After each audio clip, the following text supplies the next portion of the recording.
host, a talking picture of a wolf, and I've got a great set of dog-themed commercials today. Exciting, right? I'm coming to you live from this photo of my actual bedroom, complete with a stunning Scott Gustafson print. I highly recommend his work. Dogs are the everyman species, and luckily every woman too. When I did wolves, I didn't have a single female character to discuss, but I'm happy to report that this video passes the Bechdel test. Without further tail wagging, why don't we dive in and examine this big batch of canine cuties through the lens of the furry fandom.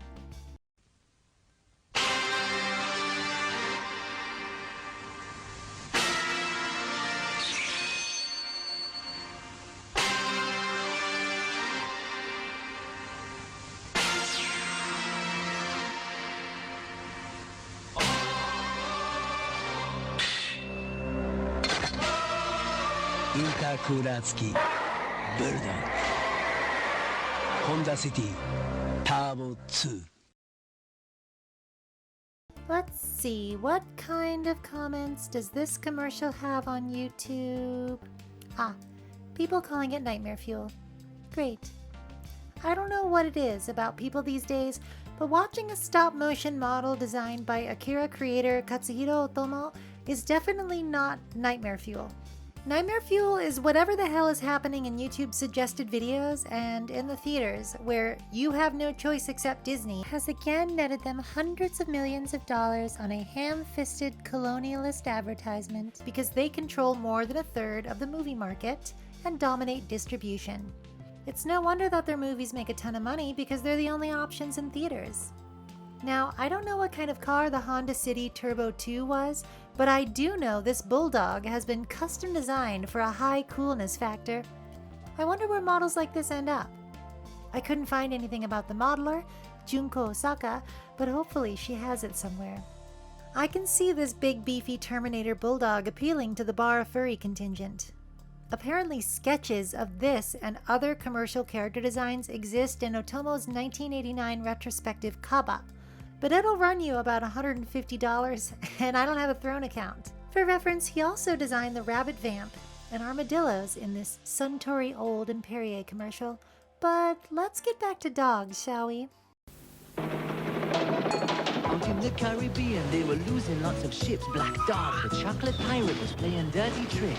I brought in Kellogg's Cocoa Pops out of the blazing sun. I've got the chocolate that you want, it's good for everyone. The pirates stopped their fighting to catch the chocolate hail and made a crunchy milkshake helped by a friendly whale. Kellogg's Cocoa Pops, puffed rice, cocoa, 4 vitamins and iron, part of your complete breakfast. It's just like a chocolate milkshake, only crunchy. No, that's not Tailspin. It's an advertisement for sugar-packed breakfast cereal with no nutritional value. It seems like the Cocoa Pops monkey does a lot of spoken word stuff in his commercials.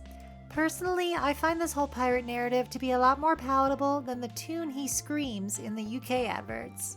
He's a giraffe and he lives in the sky. We know you love chocolate and eat Cocoa Pop. My friend Alan, the Jungle Express was speeding to town. The gang's all here on Triple Fix. The Jobless Monster's coming out soon. We'd rather have a bowl of caramel-flavored Cocoa Pop. Oh, Coco, this is hard to sing. I'd like to apologize to all the British children, now adults, who have valuable dendrite real estate devoted to this insufferable simian. So apparently these pirates were in the Caribbean, which is where, in 1502, noted pirate and the shame of Italy, Christopher Columbus, seized a small Maya cacao vessel and failed to comprehend the importance of the shipment. Again, it would be great if we remembered cooler Italians like Da Vinci, or boy-crazy Michelangelo, or even Laura Bassi, an 18th century physicist who became the first salaried woman lecturer in the world when she received her appointment at the University of Bologna. Beginning in the mid-16th century, pirates like Francois Leclerc started going after Spanish vessels laden with, among other important things like gold, cocoa. Tasty stuff. Food of the gods, you know. These dog pirates, however, exist at the same time as helicopters, despite manning, or is that dogging? Old timber galleons. Could Coco, yes, that's the monkey's name, be some sort of time traveler? It's nice that these groups of dogs can be united by the one thing they aren't supposed to eat. Chocolate, which is full of theobromine they can't process. Not to be one of those pedantic, overly analytical people who sees this as a mutual unalive pact. On the contrary, furry dogs have a more humanoid anatomy, and thus are probably pretty good at processing chocolate. I mean, I eat a ton of chocolate and nothing's wrong with me. Final note, the milk is provided from a friendly whale's blowhole. Ew. Like, is it cow's milk? Because whale milk doesn't come from the blowhole. What is happening here? Let's go to our next ad before I have to think about this anymore. Here comes Desmond, Desmond the dog. We love Desmond, Desmond the dog. Hello, Desmond. I've got a surprise for you today. This is NRG, Desmond. A lovely new drink from Lucozade. Would you like to try some?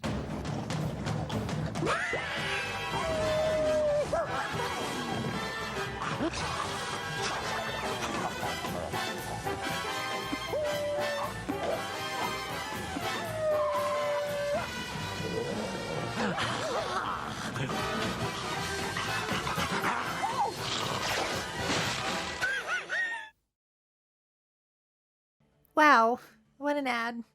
So this commercial is a tongue-in-cheek reference in the style of Watch with Mother, a TV series running from 1952 to 1975, primarily for preschoolers watching with their mothers. A nice thought. Hello, children. Are you ready to look at the picture book? I wonder what we shall have today. Oh, hello, sausage. What a splendid coat you have on. Is it new? But why do you wear it indoors? Pretty. And it does look very pretty, sausage. Good thing we invented tablets, so I could observe little girls in restaurants staring mindlessly at disgusting videos of women sucking food into their mouths and overemphasizing their chewing while their mothers ignore them. Great. This one is from Oglivian Mather, which sold goods and services to U.S. Customs and Border Control during the putting children in cages phase of their Making America Great Again plan.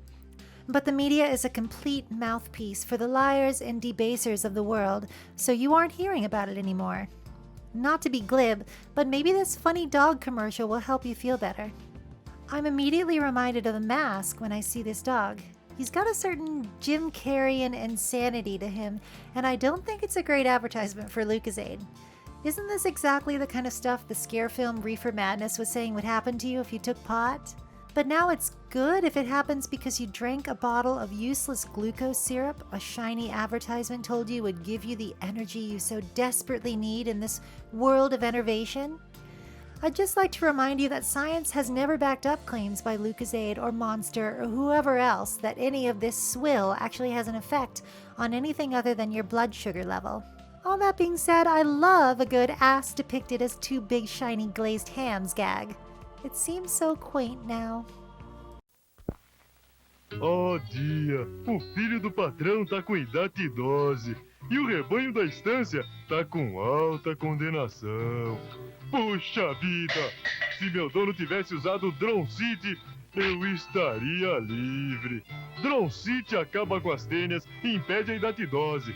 Fale pro seu dono usar Drone City, senão... Drone City, a arma decisiva contra a idatidose. Eu quero Drone City!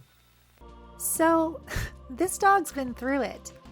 Like many of us circa 2020 to 2022, he's in quarantine and he's miserable. I don't speak Portuguese, but maybe it's because he didn't take Droncit, a dewormer. But hey, life's not all bad. He may be counting the days to his release, but at least he's managed to obtain a number of pin-up pooches to line his cell walls. Dear viewer, I had to blur these. They are absolutely full frontal in the commercial itself. This one was produced by Briquette Films and directed by Louise Briquette. He began his career at 16 with French comic artist Guy Lebrun, producing more than 1,500 animated commercials and creating about 200 characters. Here he is during a 1985 interview on Brazilian television. Bom, eu comecei com 16 anos no estúdio Eli Barbosa, isso foi em 62, e fiquei 3 anos trabalhando lá. Luis passed away in 2024, And while I doubt that many animation aficionados know his name, I'm happy to be able to share a little of this man I learned about with you.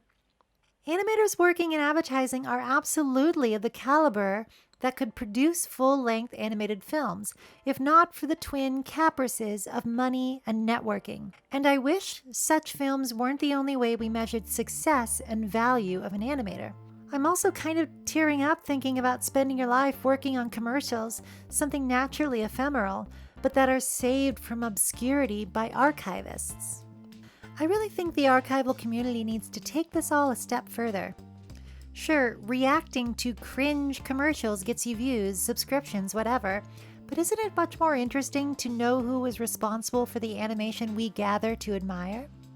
To end this commercial on a happy note, here's a few bits from Studio Briquette's reel. Just an incredible array of cute furries on display here. I've managed to track down some of the ads shown, so follow my Blue Sky account to see when I post them. Hey! That doesn't miss.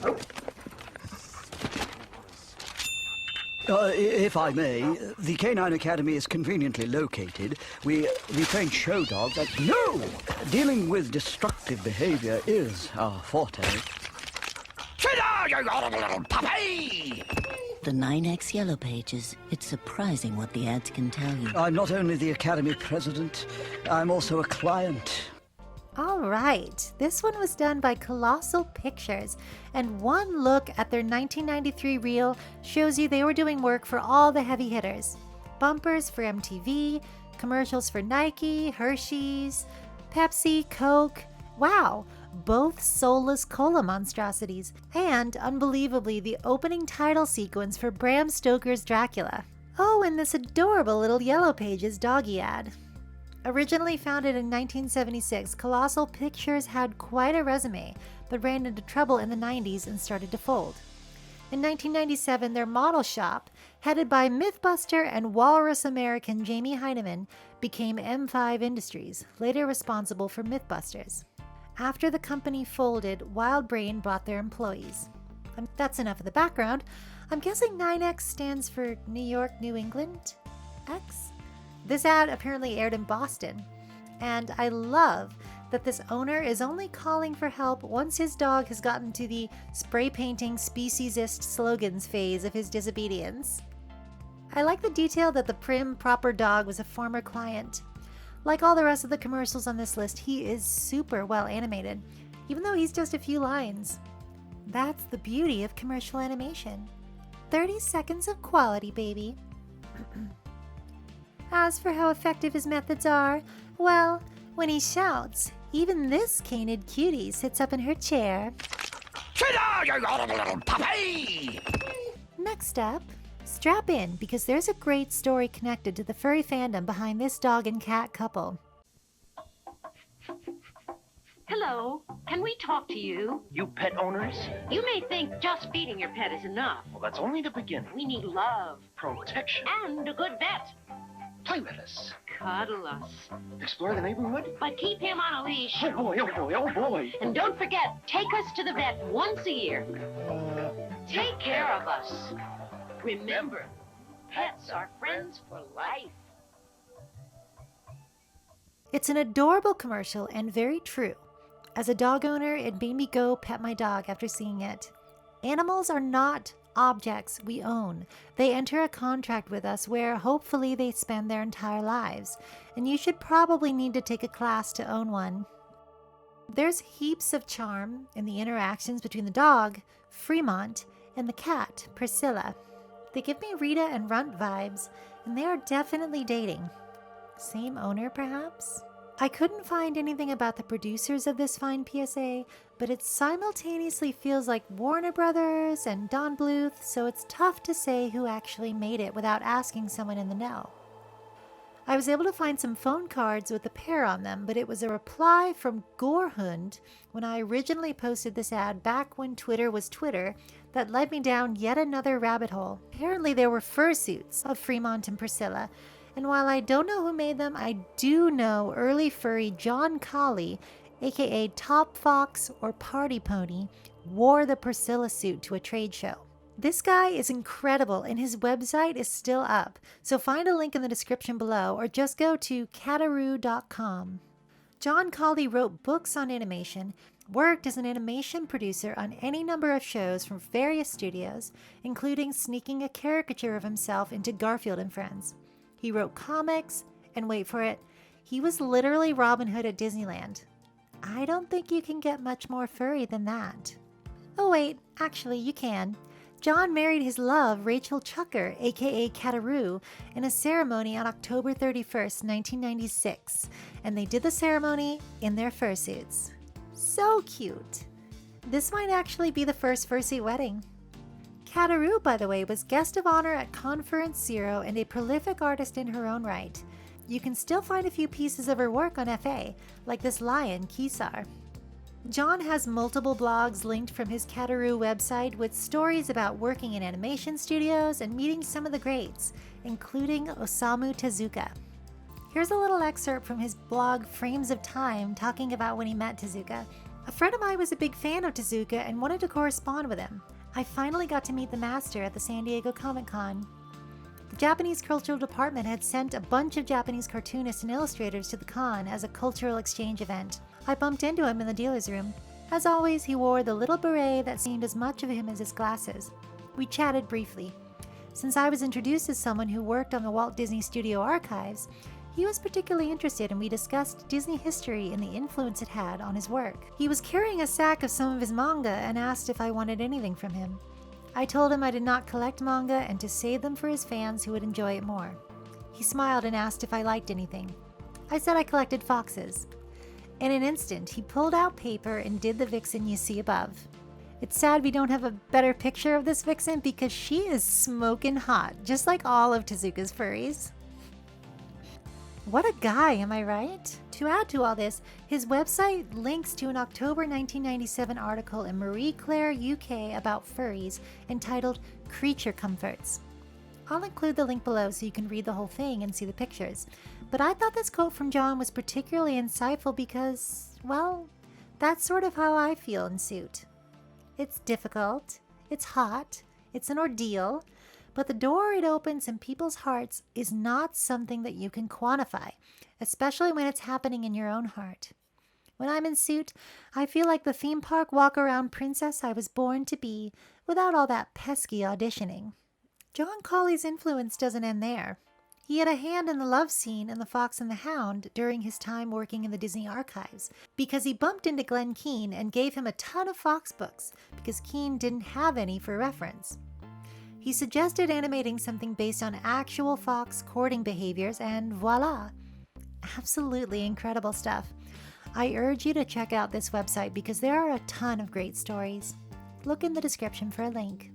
Let's go to our next ad. When Paul Woods opened his animation studio, he pictured he'd just need a secretary and some phones. Hello? But as his company grew, the phone system just couldn't keep up.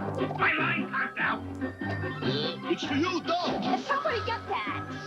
So the characters insisted he'd call Bella, Pennsylvania for Bell Atlantic's Centrex service. It had the latest phone features, was maintenance-free, and when they branched out, Centrex grew with them. So if you have trouble communicating, draw on Bella, Pennsylvania, a Bell Atlantic company. We're more than just talk.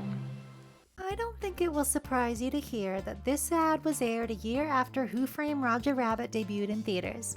Roger Rabbit was kind of huge at the time, and Disney really thought he was going to be a regular member of the Mickey family, showing up alongside Goofy and Minnie and so on. I don't think they really did the math on how annoying Roger Rabbit is. He's the star of our parade and our craziest Christmas show ever. My name in lights, I'm the star of my own show. Duck Soup Productions is responsible for this masterpiece, and they're going to show up again in this video, so remember that name. There's a lot to love here. Hello? Hello to you too. Starting with the narration by Don Adams, voice of Inspector Gadget. But as his company grew, the phone system just couldn't keep up. By going a couple of rounds with this lion, I'll earn the respect of all the other performers. We've got beavers, ducks, bears, foxes, the rare hyena, and good lord, what a cutie this dog lady is. You can just barely see her struggling to carry a stack of files through this wide shot. I wish we had this in better quality, but after scouring hours and hours of commercials from the year it premiered, I'm out of luck. What are we thinking here, gang? Afghan? They are always Afghans, aren't they? But hold that thought while we move to our next commercial. Morning, ma'am. My gentlemen callers have discovered new Purina biscuits. Purina biscuits brand dog snacks are calcium fortified to help keep Stanley's teeth and bones big and strong. They've helped Beauregard lose that awful slipper breath. And just look at Montgomery's smile. But best of all, they're the only biscuits made by Purina, the people who know how to make me happy. Now y'all remember, if it doesn't say Purina, bury it in the yard. This is our second ad from 1989, and I'm kind of obsessed. This bitchy Southern Yorkie looks like she'd be used to advertise the Littlest Pet Shop, which came a few years later. I love that it's apparently fine that she has a polycule with these three dudes, because they don't seem to have any problem with each other like, quote, suitors might. Look how they gaze at each other. I guess dogs are less exclusive than humans, huh? I love Beauregard starting to laugh when she mentions his slipper breath. Slipper breath? Not sure about the human teeth on Montgomery, but Beauregard has some good chompers. How about that tagline, though? If it doesn't say Purina, bury it in the yard. Is she saying that other biscuit brands are shit? Is that what she's saying? Bold claim from Purina. This is a company that got its start in 1894, ending when it was acquired in 2001 by slave labor filth peddler Nestle. Apparently Purina owned Jack in the Box in the 80s, which kind of explains a lot.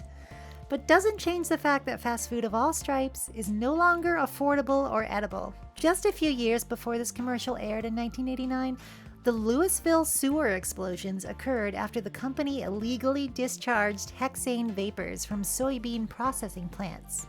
They denied wrongdoing for years before finally paying fines. I guess the real message here is, if it's a corporation, bury it in the yard. Let's get royal for our next commercial.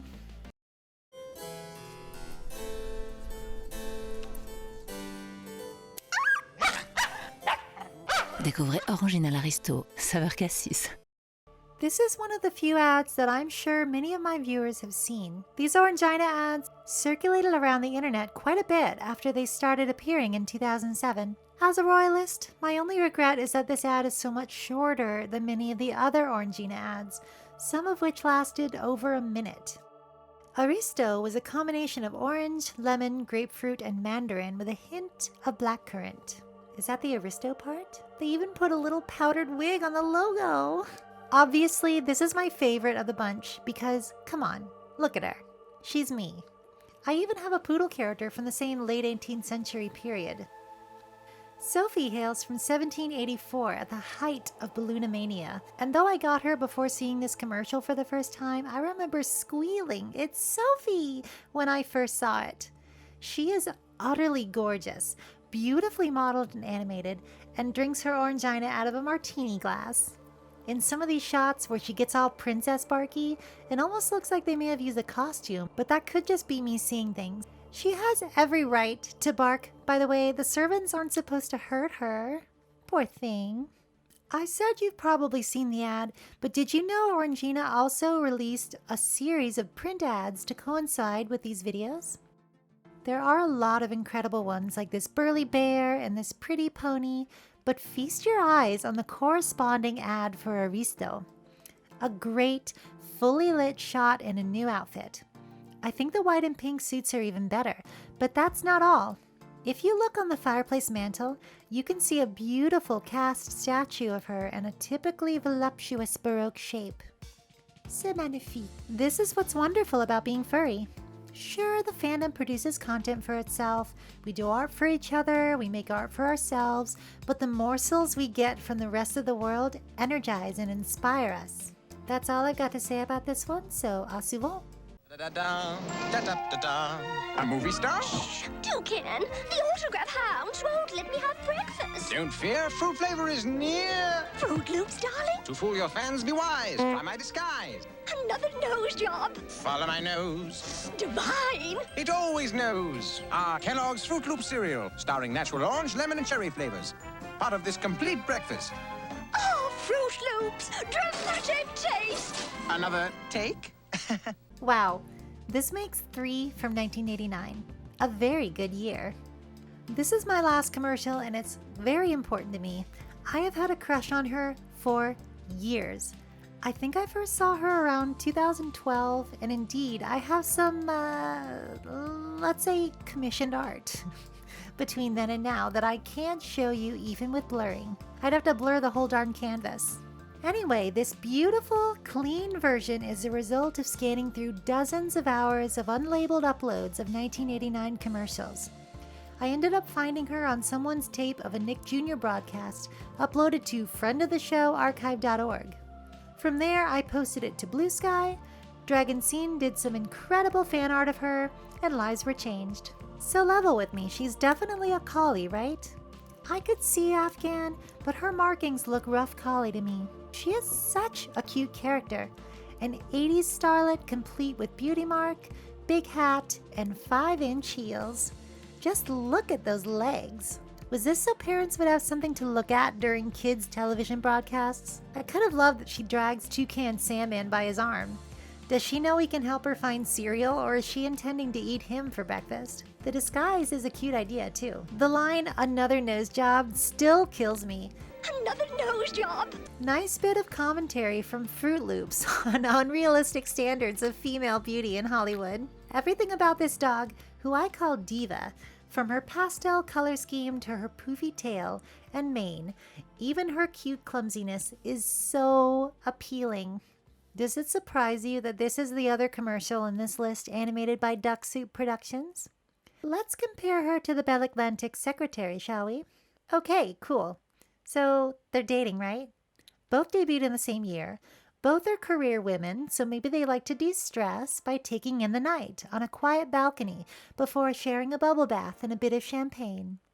And maybe they'd let me be a third wheel? I love to be the wolf meat in a 2-dog sandwich. A girl can dream, right?